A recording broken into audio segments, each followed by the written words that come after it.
말씀은 사도행전 2장 1절에서 4절까지의 말씀입니다. 사도행전 2장 1절에서 4절까지의 말씀을 교독하시고 마지막 절은 함께 합독하시도록 하겠습니다. 오순절 날이 이미 이름에 그들이 다 같이 한 곳에 모였더니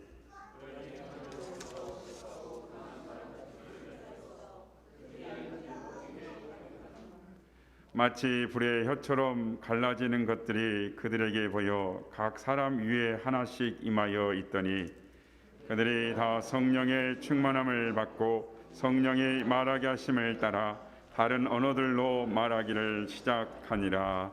아멘. 할렐루야. 또 우리의 예배 가운데 함께 하신 주님을 찬양합니다. 그리고 예배 가운데 함께 하신 우리 모든 성도님들께도 하나님의 은혜와 평강이 함께 하시기를 축복합니다. 경제 용어로 이 티핑 포인트라는 말이 있습니다. 인터넷에서 티핑 포인트라는 말을 검색하면 어떤 현상이 어느 순간 균형을 깨고 예기치 못한 일들로 폭발하여 확대되는 일로 이렇게 검색이 창에서 뜹니다. 이 티핑 포인트를 다른 말로 말을 하면 변곡점이다라고 말을 합니다. 어느 한 방향으로 가다가 갑자기 다른 방향으로 방향을 트는 지점, 즉 뒤집어지는 지점을 변곡점이다라고 말을 합니다. 예를 들면 경기 지수, 즉 물가 그래프가 밑으로 이렇게 하얀 곡선을 그리면서 계속 내려갑니다. 계속 내려갑니다. 떨어질 때까지 계속 내려가는. 그래서 생각하기를 이제는 망하는구나. 이제 재기불능이구나 라고 생각하고 있을 때 그래프가 위로 올라가기 시작하는 거예요. 갑자기 방향을 내려가다가 위로 선회를 하는 것입니다. 갑자기 방향이 바뀐 것입니다. 예기치 못한 상황이 계속 전개가 되면서 경기가 불황에서 호황으로 바뀌는 것입니다. 사람으로 치면 인생의 새로운 전환기가 열리는 것입니다. 예전에 가난하고 힘들었던 어려웠던 시절은 지나고 이제는 새로운 인생이 열리는 시점, 성공 가도를 달리게 되는 하나의 계기가 되는 시점, 그것을 인생의 터닝 포인트, 티핑 포인트, 인생의 변곡점이다라고 말을 합니다. 매해년마다 여의도에서 열리는 세계 불꽃 축제가 있습니다. 매년 가을 10월 중이면 여의도 한강변 저녁 하늘에 아름다운 불꽃 축제가 열립니다. 불꽃 축제가 열리면 사람들이 그것을 보려고 인산인해를 이룹니다. 저도 몇 년 전에 이 아이들을 데리고 이 불꽃 축제를 보려고 여의도 한강변을 찾았다가 있을 곳이 자리를 차지할 수가 없어서 마포대교 위에서 사람들 사이에서 이 꼰지발을 서서 이 불꽃 쇼를 본 적이 있습니다. 작년에는 코로나로 인해서 이 불꽃 축제가 취소가 되었습니다. 올해도 이 세계 불꽃 축제가 예정되어 있습니다. 코로나가 진행이 되지 않으면 10월에는 불꽃 축제를 하려고 하는 예정이 되어 있다라고 합니다. 그런데 여러분, 이 불꽃 축제, 이 불꽃 쇼를 어디서 주최하는지 아십니까? 서울시에서 하는 것일까요? 서울시에서 하는 것이 아닙니다. 이 세계 불꽃 축제는 한화그룹에서 하는 것입니다. 이 불꽃 축제를 하는데 매년 50억에서 100억씩 들어가는 것입니다. 그래서 사람들이 한화그룹의 김승현 회장에게 왜 이 불꽃 축제를 하느냐라고 물으면 이 사회 공헌 활동 차원에서 세계 불꽃 축제를 한다라고 대답을 한다고 합니다. 저는 왜 하나의 김승현 회장이 매년마다 돈 100억씩을 큰 돈을 들어가면서 할까 생각을 해보았습니다. 궁금했습니다. 그리고 그 이유를 생각해 보았습니다. 나름대로 여러 가지 이유가 있습니다. 그렇지만 하나의 김승현 회장은 잊지를 못하는 것입니다. 오늘의 하나가 있게 된 그 시간을 잊지를 못하는 것, 기억하는 것입니다. 그리고 소망하는 것입니다. 여러분, 하나 하면은 사람들이 63빌딩을 소유한 그룹, 하나 리조트, 하나 생명, 하나 케미컬, 이런 것을 생각합니다. 그러나 여러분, 하나하 약자가 무엇이냐면 한국화약입니다. 원래 기업의 이름은 한국화약인 것입니다. 김승현 회장의 아버지인 김종희 씨가 한국화약을 1959년에 세웁니다. 그리고 77년 기차 폭발 사고가 있어서 회사가 큰 위기를 겪습니다. 전 재산을 투자해서 위기를 겪고 81년 3년이 지난 후에 아버지가 돌아가시고 그 당시에 29세의 청년이었던 이 김승현 씨가 아버지의 뒤를 잇습니다. 김승현 회장 하면은 뭐 몽둥이 사건, 조폭 연루 사건 여러 말들이 많습니다만은 29세의 청년이 그 회사를 세우기 위해서 얼마나 노심초사하고 고군분투했을까. 머리를 올백으로 넘기고 머리에 좌우를 수술 흰색 머리로 염색을 했던 그가 얼마나 고군분투했을까. 그리고 오늘의 회사를 세웠습니다. 저는 이 하나의 김승현 회장하고 아무 관계가 없는 사람입니다. 그런데 하나의 김승현 회장이 매년 세계 불꽃 축제를 하면서 그때를 기억하고 있다라고 생각합니다. 자신의 소망이 있는 것입니다. 어두운 밤하늘을 밝히는 불꽃처럼 세상을 밝히는 불꽃 같은 사람이 될 것이다. 불이 활활 타오르는 것처럼 꺼지지 않는 계속 타오르는 성장하는 기업이 되리라라는 신념이 있는 것입니다. 성도 여러분, 사람마다 인생의 변곡점이 있습니다. 누구나 자신의 인생의 변화의 시점이 있습니다. 그 사건 때문에 오늘의 내가 있습니다. 그 사건만 아니었다면 우리의 인생이 달라졌을 것입니다. 달라졌을지도 모릅니다. 그러나 그 사건 때문에 지금 오늘의 내가 있게 하는 사건이 사람마다 인생마다 있는 것입니다. 초대교회의 변곡점이 있습니다. 교회가 시작하는 계기가 되었습니다.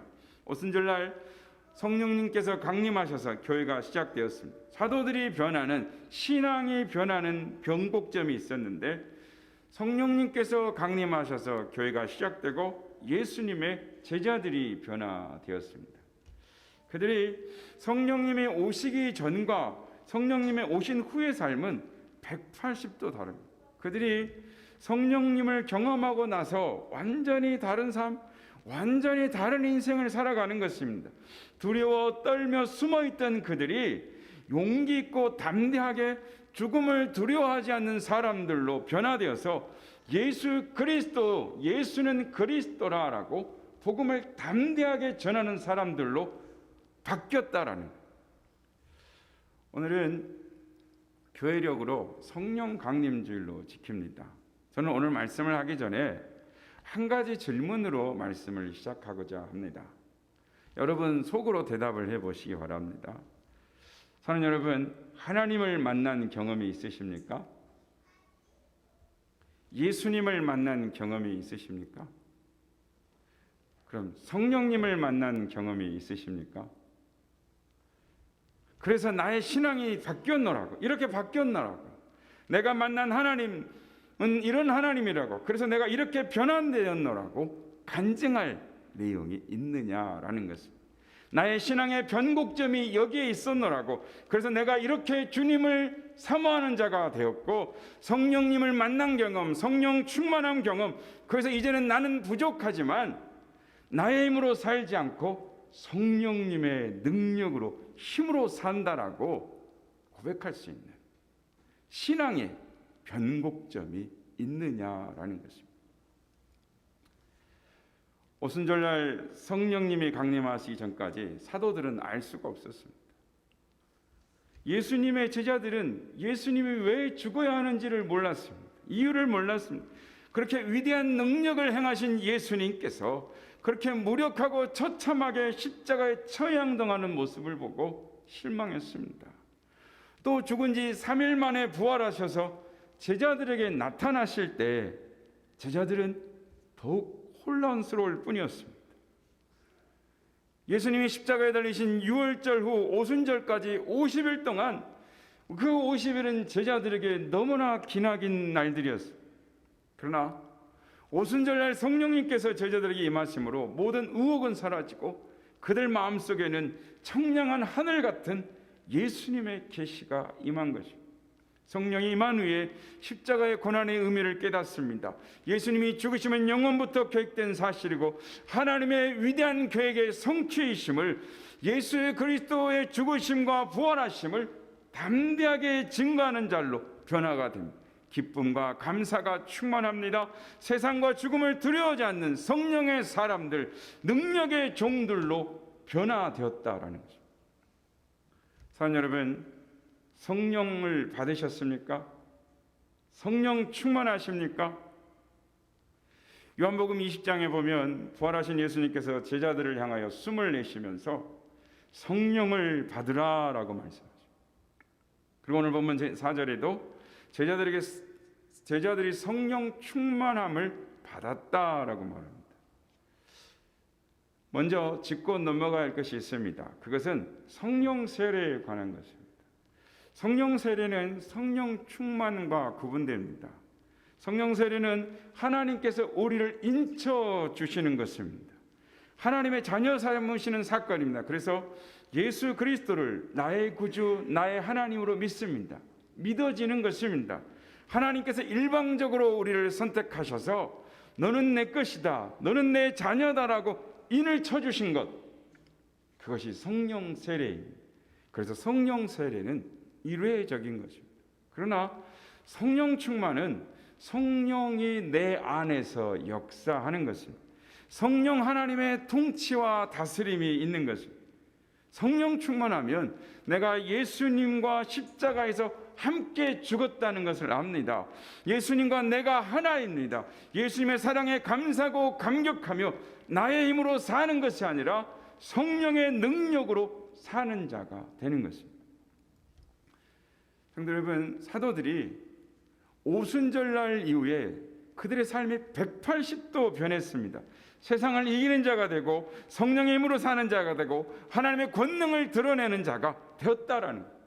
그렇다면 어떻게 제자들은 이런 사람이 될 수 있었을까요? 우리는 이렇게 되기를 원하지 않습니까? 교회가 어려울 때마다 초대 교회로 돌아가자라고 말합니다. 교회가 힘들 때마다, 신앙이 힘들 때마다 성령의 충만함을 받아야 한다라고 말씀합니다. 그러면 제자들은 어떻게 이런 사람들이 될 수 있었습니까? 성령의 충만함을 받았기 때문입니다. 여러분, 어떻게 성령의 충만함을 받을 수 있습니까? 한 가지 더 질문합니다. 여러분, 성령의 충만함을 사모하십니까? 오늘 성령 강림절에 여러분 모두가 성령의 충만함을 사모하는, 성령의 충만함의 은혜를 덧입는 하나님의 사람들이 되시기를 주님의 이름으로 축복합니다. 그러면 어떻게 성령의 충만함을 받을 수 있을까요? 예수님께서 요한계시록 3장 20절에서 말씀하시기를 볼지어다 내가 문 밖에 서서 두드리노니 누구든지 내 음성을 듣고 문을 열면 내가 그에게로 들어가 그와 더불어 먹고 그는 나와 더불어 먹으리라 라고 말씀하셨는데, 이 말씀은 성령께서 하시는 말씀이기도 한 거죠. 문을 열면 들어가 그로 더불어 먹고 나는 더불어 먹으리라. 문을 열면 들어오시겠다는 것은 그렇습니다. 문을 열어야 하는 것은, 문을 활짝 열고 완전히 개방을 해야 하는 것은 성령님께 나의 모든 삶을 맡기고 성령님과 하나 된 삶을 살아야 하는 것입니다. 그러나 많은 사람들이 하나님 아버지께서, 우리 주 예수 그리스도께서 우리를 도우러 보내신 성령님께 문을 열지 않습니다. 문 열기를 허락하지 않습니다. 그래서 성령께서 모든 성도들에게 똑같이 역사하시지 못하시는 것입니다. 사랑하는 성도 여러분, 우리 안에 성령님이 내주에 계십니다. 우리 안에 와 계십니다. 성령께서는 우리가 예수 그리스도를 영접할 때 우리 안에 거하기 시작했습니다. 예수 그리스도를 믿는 성도들은 이미 성령께서 우리 안에 내주해 계십니다. 왜냐하면 성령께서 우리 안에 거하시지 않고는 우리가 예수님을 주라 그리스도라 고백할 수 없기 때문입니다. 고린도전서 12장 3절 말씀입니다. 그러므로 내가 너에게 알리노니 하나님의 영으로 말하는 자는 누구든지 예수를 저주할 자라 하지 아니하고 또 성령으로 아니하고는 누구든지 예수를 주시라 할 수 없느니라 라고 말씀을 합니다. 성령께서 예수 그리스도를 믿는 모든 성도들 안에 거하심으로 내주하고 계신다. 곳곳에서 증거하고 계십니다. 요한복음 14장 17절 그는 진리의 영이라 세상은 능히 그를 받지 못하나니 이는 그를 보지도 못하고 알지도 못함이라. 그러나 너희는 그를 아나니 그는 너희와 함께 거하시며 또 너희 속에 계시겠습니다. 성령 하나님 우리 안에 계신다고 말씀. 고린도전서 3장 16절 너희는 너희가 하나님의 성전인 것과 하나님의 성령이 너희 안에 계신 것을 알지 못하느냐. 성령님이 우리 안에 여러분 안에 지금 계십니다. 야고보서 4장 5절 너희는 하나님의 우리 속에 거하게 하신 성령이 시기하기까지 사모한다는 말씀을 헛된 줄로 생각하느냐. 성령이 우리 안에 계신다고 약속하시는데 기쁘시지 않습니까? 두렵지 않으십니까? 그렇습니다. 성령 하나님이 우리 안에 계십니다. 내주에 계시는 것입니다. 그런데 성령께서 내주에 계시지만 성령께서 역사하지 않으십니다. 왜요? 문을 열지 않기 때문입니다. 대부분의 성도가 성령의 내주하심에 머물러 있습니다. 내주하심의 단계에 머물러 있는 것은 속으로는 성령의 법을 사모하면서도 육신의 법을 따르는 경우가 많기 때문입니다. 육신의 법을 따르는 사람은 성령의 도우심으로 인해 예수 그리스도를 주라 고백하지만 환난이나 핍박이라는 그런 돌들로 인해 견디지 못하고 넘어지는 돌박과 같은 성도입니다. 염려와 재리의 유혹에 넘어져 결실치 못하는 가시밭들기와 같은 성도인 것. 환난이나 핍박을 이길 능력이 없고 염려와 재리의 유혹에 이겨낼 능력이 없는 것입니다. 그들은 예수 그리스도를 믿는 성도이지만 아직도 육신의 삶을 삽니다. 성령께서 그들의 삶을 통치하고 지배하지 못하기 때문인 것입니다. 그래서 성경은 이러한 사람들을 가리켜 성도이지만 육신에 속한 자, 그리스도 안에서 어린 아이다라고 말합니다. 사도 바울은 고린도전서 3장 1절에서 고린도 성도들을 향하여 이렇게 말합니다. 내가 너희를 육신에 속한 자 곧 그리스도 안에서 어린 아이들을 대함과 같이 하노라라고 말합니다. 예수님이 승천하신 후에 마가의 다락방에 임했던 오순절 성령 강림 사건 이전에 제자들은 성령을 받았습니다. 좀 전에 말씀드린 요한복음 22장 22절에서 20장 21일 부활하신 예수님께서 제자들이 모인 곳에 나타나셨어요. 그리고 그들을 향해 숨을 후 부르시면서 성령을 받으라라고 말씀하셨어요. 그렇다면 그들은 분명 그때 성령을 받았어요.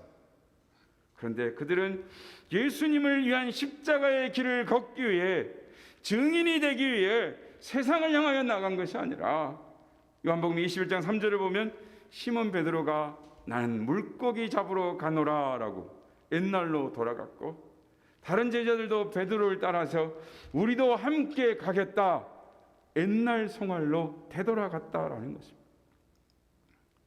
성령께서 내주하시는 단계에 머무르면 이렇게 유혹과 시험을 주어진 환경을 이겨내지 못하는 것입니다. 성령이 내주하시지만 성령을 위하여 심는 자가 아니라 육체를 위하여 심는 자로 살아간다라는 것입니다. 그래서 그 속에는 끝없는 갈등이 일어나는 것입니다. 성령이 거하심에도 불구하고 육체의 법이 아직도 옛 세력을 잃어버리지 않고 내 안에서 활동하고 있기 때문에 그래서 사도 바울은 이러한 상태에 대해서 로마서 7장 22절 24절에 이렇게 말합니다. 내 속사람으로는 하나님의 법을 즐거워하되 내 지체 속에서 한 다른 법이 내 마음의 법과 싸워 내 지체 속에 있는 죄의 법으로 나를 사로잡는 것을 보는도다. 오라, 나는 곤고한 사람이로다. 이 사망의 몸에서 누가 나를 건져내랴.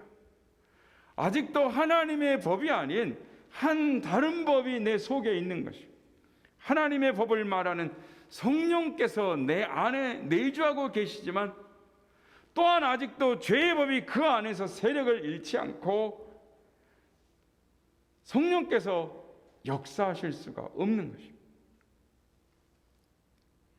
그러면 어떻게 해야 합니까? 성령의 충만함을 사모해야 하는 것입니다. 에베소 5장 18에 나온 18절 말씀 것처럼 오직 성령의 충만함을 받으라. 성령의 충만함을 받아야 육에 속한 싸움에서 이길 수가 있는 것입니다. 성령 충만이란 말 그 자체로 성령께서 우리의 영과 마음을 온전히 채우시는 것으로 성령의 온전한 지배, 성령의 온전한 다스림을 받는다라는 것입니다. 그래서 성령의 내주하심과 성령의 충만하심의 차이에는 성령께서 우리 안에 얼마나 많이 있느냐라는 의미가 아니라 우리가 얼마만큼 성령의 통치와 지배를 받으며 살아가는가 하는 거죠. 여러분, 성령이 충만하면 큰 믿음을 갖습니다. 권능이 나타납니다. 하나님의 말씀을 담대히 전합니다. 상상도 할 수 없는 놀라운 일들을 행하게 됩니다. 하나님께서 주신 은사의 사역들을 감당하는 것입니다. 주님이 승천하신 후 맞이한 이 오순절날 마가의 다락방에는 제자들이 있던 곳에 성령께서 임하셨는데 성령의 내주하심에 머물러 있는 그 제자들에게 오늘 4절을 보면 성령께서 그들에게 충만하게 임하셨다라고 말씀합니다. 성령을 받으니까 무슨 일이 일어납니까? 알지도 못하는 방언을 말하는 놀라운 일이 생깁니다. 유대인들이 무서워서 꼭꼭 잠궈뒀던 다락방문을 활짝 열고 복음을 외치는 믿음과 용기가 생깁니다. 오히려 박해자들에 나서서 당당히 주님을 증거하는 사람들로 변화되었다라는. 사랑하는 여러분, 성령의 충만함을 받아야 합니다. 성령의 충만함은 받아도 되고 받지 않아도 되는 것이 아닙니다. 선택사항이 아닙니다. 하나님의 사람으로 살기 위해서는, 승리하는 삶을 살기 위해서는 성령의 충만함을 꼭 받아야 합니다. 성령이 필요합니다. 언제요? 내가 하나님의 말씀으로 살려고 하면 성령이 필요해요. 내가 하나님 말씀대로 살려고 하고 순종하려고 하면 성령님이 필요해요. 나의 힘과 능력으로 살 수가 없기 때문에 성령이 필요함을 느끼는 사람은 내가 하나님의 은혜를 간절히 사모할 때 성령이 내 안에 오시는 것입니다. 충만하게 임재하시는 것입니다. 여러분, 우리 모두에게 이 오순절날 성령 강림절에 우리가 깨달아야 하는 것이 있습니다. 그거는 신앙의 변곡점이 있어야 한다는 거예요. 인격적으로 주님을 만나는 경험의 역사가 있어야 한다는 거예요. 성령님을 만나는 역사가 있어야 한다는 거예요. 그래야 변화된 삶을 살 수가 있어요. 그렇다면 어떻게 성령 충만 주님을 만날 수 있습니까? 영안이 열려야 하는 것입니다. 또다시 말하지만 마음의 문을 열어야 하는 것입니다. 사모함이 있어야 합니다. 하나님의 은혜를 필요로 해야 합니다. 결핍이 있어야 하는 거예요. 내 안에 삶의 자리에서 무언가가 주님이 필요해야 되는 거예요. 정신적으로든 육적으로든 영적으로든 하나님의 은혜가 필요해야 돼요. 하나님의 도우심이 필요해야 돼요. 그래야만 높아진 마음이 낮아지고 가난해지는 것, 겸비해지고 마음의 문을 열고 하나님 나의 삶 가운데 들어오셔서 나의 인생을 다스려 달라고, 나의 문제를 해결해 달라고 하나님 앞에 매달리는 거예요. 하나님 말씀대로 살고 싶은데 살 수가 없으니 하나님 성령의 충만함을 부어달라고. 나의 힘으로는 할 수가 없으니 나의 힘으로 하나님 말씀으로 살려고 하니 힘들고 고통스러워서 견딜 수가 없으니 하나님 나에게 하나님의 능력으로 채워달라고. 성령의 충만함으로 주님을 필요로 할 때 변화의 역사가 일어나는 것입니다. 열왕기하 5장에 보면 아람의 군대 나아만 장군이 문둥병에 걸려서 엘리사를 찾아옵니다. 그가 요단강에 물을 7번 담그고 나서 그 살이 어린아이의 살과 같이 깨끗해지고 고침을 받습니다. 그리고 그가 여호와께만 예배하는 자가 됩니다. 열왕기하 6장에 보면 도단성에는 엘리사를 잡기 위하여 아람 군대가 진을 칩니다. 도단성을 둘러쌉니다. 그때 엘리사의 사환이 이렇게 말합니다. 아, 내 주여, 우리가 어찌하리이까?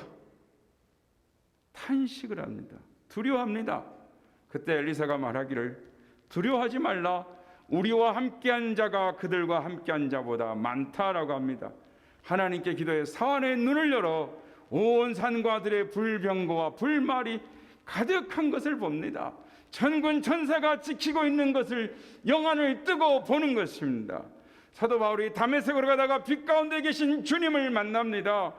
그의 인생이 180도로 변합니다. 시몬 베드로가 강변에서 요한의 아들 시몬아, 내가 나를 사랑하느냐? 내 양을 먹이라, 내 양을 치라. 주의 말씀을 듣고 주의 변함없는 사랑을 깨닫고 그가 진심으로 성령의 오심을, 나의 힘으로 주님이 주신 사명을 감당할 수 없으니 성령님을 간절히 기대하고 간절히 기도했던 것입니다. 성경에 보면, 복음서에 보면 주님을 만난 자들이 있습니다. 그들의 인생이 변화된 자들이 되었습니다. 그들이 왜 인생이 변화되었습니까? 그들에게는 주님이 필요했습니다. 그것이 삶의 고통이었던, 질병의 문제였던, 영적인 문제였던, 정신적인 문제였던, 그들은 갈급했습니다. 주님 아니고는 내 인생에 해답이 없습니다. 나에게 오시옵소서, 다스려 주옵소서. 그래서 마음의 문을 열고 삶의 문을 열고 주님을 온 마음으로 받아들였던 것입니다.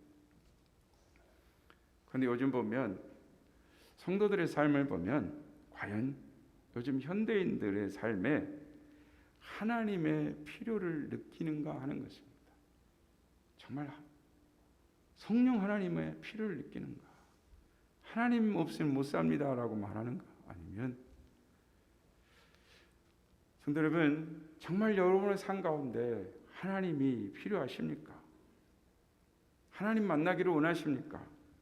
성령의 만져주심을 원하고 바라십니까? 저의 개인적인 이야기를 하나 하려고 합니다. 부끄러운 이야기지만 저는 목회자들이 여러 가지로 나눠져 있습니다만은 저는 방언 기도를 합니다. 방언을 대학 한 2학년 때 받았습니다. 그래서 한 30여 년 계속 방언으로 기도하고 있습니다만은 저는 그때를 기억하고 있습니다. 지금도 기억합니다.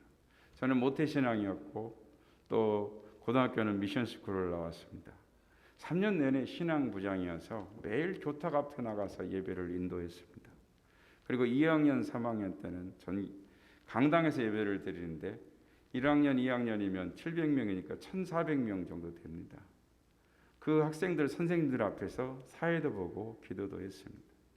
적어도 3달에 한 번은 사회를 보았으니까 제법 전교생 앞에서 많이 서고 사회도 보고 기도도 했습니다. 3학년 때는 3학년들끼리 모아놓고 했죠. 설교대회도 나가고, 졸업 때는 학교를 세운 이 보이얼 선교사라는 분의 상도 받았습니다. 그런데 대학을 떨어진 겁니다. 제가 집이 지방이어서 아버지께서 너무 엄하셔서 학교를 지방에서 다니라 그러는 거예요. 그래서 말도 못하고 다니게 됐는데, 물론 그렇게 제가 공부를 썩 잘하는 학생은 아니었지만 제 친구들 수준에 있는 들은 서울권의 대학을 다 갔는데 자존심이 상해서 견딜 수가 없는 겁니다. 1,500명이나 되는 학생들과 선생님들 앞에서도 떨지 않고 씩씩하게 했던 제가 대학부라고 하는데 30명 앞에서 가슴이 떨려서 기도를 하면서 덜덜덜 떨고 있는 저자를 본 겁니다. 삶이 그렇게 무기력하고 힘들었던 적이 없었어요. 삶이 수치스럽고 나는 아무것도 아니었어요. 군대로라도 도망을 가고 싶었지만 그것도 마음대로 할 수가 없었어요. 방송을 저희 어머니가 보고 계실 텐데 이런 말씀을 드려 조금 죄송해요. 그때 하나님 앞에 기도만 하면 눈물이 났습니다. 자존감이 바닥에 떨어져 있었어요. 마지못해 살던 시절이었어요. 누가 조금만 건들면 터져버릴 것 같은, 속에서는 화가 터져 나올 것 같고 마음속에는 슬픔과 우울함이 가득했습니다. 차가 지나가면 차에라도 뛰어들어 버리고 싶은 마음이었습니다. 그러나 자살은 지옥이라는 말씀을 알았기 때문에 지옥은 무서워서 생각도 못했습니다. 마지못해서 살아가고 있었어요. 그때 하나님이 저를 찾아와 만나 주셨습니다. 교회 예배 시간에 방언이 갑자기 터진 겁니다. 저희 교회는 보수적인 교회라서 아멘도 하지 못하는 교회였는데 갑자기 방언이 터져서 입을 틀어막고 어쩔 바를 몰랐습니다. 그 이후에도 하나님 할 때마다 저를 찾아와서 하나님이 사랑하는 자여 내가 너를 사랑한다라고 몇 차례 말씀해 주셔서 그때 어린 마음에 주님을 찾고 또 찾았습니다. 하나님이 살아계시다면 한 번만 하나님 나를 만나주세요. 내가 살아갈 힘을 주세요. 하나님 견딜 수가 없어요. 죽을 것만 같아요. 하나님 앞에 간절히 매달렸던 기억이 있습니다. 그때 주님이 저를 만나 주셨습니다. 그리고 지금도 코로나 시기에 교회를 시작하면서 방언으로 기도하고 주의 음성을 듣습니다. 성도들을 위해 기도합니다. 우리 중에도 주님을 만난 분이 계실 것입니다. 어떻게 만나셨습니까? 우리 중에 말할 수 없는 시련의 때를 지나는 분이 있을 겁니다. 그러나 저는 그 어려움을 통해서 하나님의 은혜를 덧입기를 바랍니다. 그 고난을 통해 하나님을 만나는 그 은혜를 덧입기를 소망합니다. 그 어려움을 통하여 하나님을 만나셨으면 좋겠습니다. 많은 분들이 어려움을 통해서 예수님을 막연히 믿던 사람들이 예수님을 생명의 주로 만나는 걸 봅니다. 한 15년 전쯤 됐죠. 한 18년쯤 됐는데 김우현 감독이 만든 팔복2라는 부흥의 여정이라는 영상을 보셨는지 모르겠습니다. 그것에 보면 몽골에서 선교하다가 순직한 김성호 선교사 이야기가 나옵니다. 여러분의 자녀가 목회의 길을 간다고 하면 어떻게 하시겠습니까? 여러분의 딸이 사모가 되겠다고 하면 어떻게 하시겠습니까? 그 반응이 바로 여러분의 믿음입니다. 김성호 선교사가 태풍으로 날아간 교회의 지붕을 수리하다가 전기 감전사를 당해서 순직을 당합니다. 그런데 이 김성호 선교사님의 아버님이 목사님입니다. 김여일 목사님. 그런데 아들을 떠나보낸 이 김여일 목사님이 그 아들 김성호 선교사를 하나님께 3번 바쳤다라고 말합니다. 3번 바쳤을 때 이게 무슨 의미일까? 처음에는 교역자로 바쳤답니다. 두 번째는 선교사로 바쳤답니다. 세 번째는 순교자로 바쳤답니다. 왜 이런 말을 할까요? 목사이지만 저도 저희 자녀가 목사가 되겠다 그러면 하나님 부르심인가 보다 아멘 할렐루야 하겠지만 목사의 길을 가라고 강요하지는 못합니다. 그런데 목사의 길을 가겠다는 거죠. 가라 그랬죠. 그런데 선교사의 길을 가겠다는 거예요. 야, 한국에 교회가 많은데 왜 굳이 선교사를 가려고 하냐? 말렸던 거죠. 그런데 그 아들이 죽은 겁니다. 김성호 선교사가 순교함으로 말미암아 몽골 선교가 꽃이 피입니다. 김 선교사가 순교한 지역에 기념교회와 기념센터가 설립이 됩니다. 김여일 목사님 아버지가 아들의 장례식 조의금과 사랑하는 딸의 결혼 축의금을 함께 모아다 그곳에다 다 바친 것입니다. 그리고 몽골 선교회가 조직이 됩니다. 그리고 목사님은 아들의 죽음을 헛되지 않기 위해 교회를 조기 은퇴하시고 거의 사임하시고 아들이 순교한 몽골의 탄광총 날라흐라는 곳에 선교사로 가 계십니다. 왜 가셨을까요? 내가 말렸으니까. 여러분 어떻게 이렇게 살 수가 있겠습니까? 사람의 힘으로는 인력은 할 수 없는 것입니다. 그러나 하나님을 만나면 할 수 있습니다. 하나님을 만나면 그렇게 살 수 있습니다. 성령 충만할 때 슬픔을 이길 수 있고 고난을 극복할 수 있습니다. 그래서 힘으로 되지 아니하며 능으로 되지 아니하며 오직 나의 영으로 되느니라라고 말씀하는, 사람의 힘으로 사는 것이 아니라 하나님의 힘으로, 성령의 힘으로 사는 것. 사는 여러분, 여러분에게는 신앙의 어떤 변곡점이 있습니까? 사람마다, 인생마다 하나님을 만나는 시기가 있습니다. 여러분의 어떤 어려움이 있으십니까? 하나님은 여러분을 만나 주시기를 기뻐하십니다. 여러분의 인생 가운데 개입하셔서 위로하시고 도와주시길 원하십니다. 여러분이 마음의 문을 열어야, 여러분의 마음의 문을 열 때 여러분 인생 가운데, 삶 가운데 들어오시는 것입니다. 성령 강림주의를 오늘 우리가 보내고 있습니다. 성령의 충만함을 사모하는 우리가 되길 원합니다. 마음을 열고 성령님을 초청하는 우리가 되길 원합니다. 내게 오셔서 나를 다스려 주시라고 간구하길 원합니다. 하나님의 은혜를 사모하시길 바랍니다. 성령의 충만을 구하는 우리가 되길 원합니다.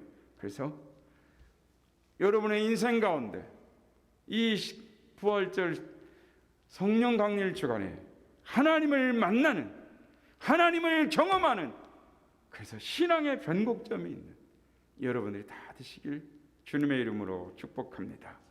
기도하겠습니다. 우리와 함께 하신 성령 하나님, 내주하사 우리의 삶 가운데 개입하여 역사하시며 선하고 풍성한 은혜의 길로 인도하신 성령 하나님을 찬양합니다. 오늘 성령 강림주일에 오순절 마가의 다락방에 오신 성령 하나님, 이 시간 성령의 충만함을 사모합니다. 이 시간 우리에게 성령의 충만함으로 부어 주옵소서. 역사하여 주옵소서. 사모하는 심령마다 성령의 충만함으로 가득가득 풍성하게 넘치게 부어 주시옵소서. 하나님을 만나는 신앙의 변곡점이 우리에게 있게 하여 주옵소서. 우리의 힘이 아니라 성령의 힘으로 살아가는 우리가 되게 하여 주옵소서. 예수 그리스도 이름으로 기도드리옵나이다. 아멘.